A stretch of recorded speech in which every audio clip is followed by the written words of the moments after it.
When you expect to be devalued, when you expect to be rejected because of some perceived flaw, you become hypersensitive to every ambiguous cue in your environment. You scan for confirmations of your fears.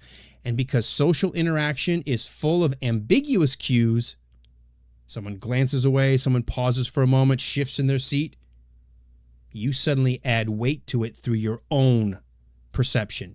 You don't just feel stigmatized. In your mind, you are stigmatized. You are being subjectively treated negatively.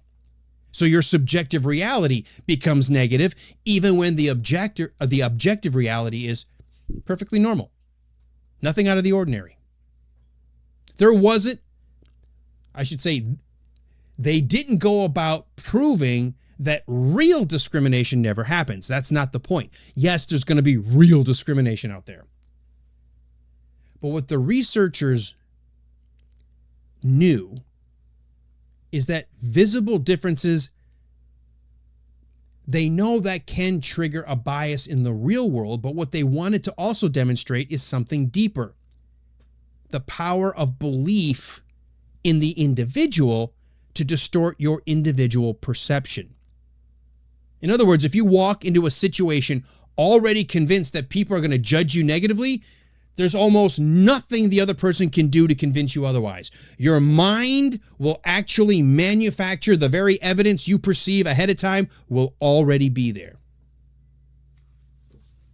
Now, again, my wife told me this a while ago. It's been sitting with me for a while, and I just didn't know the exact moment to talk about it, but it felt today was a good thing with the Southern Poverty Law Center, with the Carmelo Anthony case yesterday, and so many of a subset of a group believing that there's no way we can ever get justice. Because this exact psychological mechanism is playing out every single day in our culture. Where do you think the idea of microaggressions came from? If you're constantly on edge that you have some kind of a flaw or a defect, or you're told you're a victim, you're told you're the oppressed, then won't you find oppression everywhere? This study says so.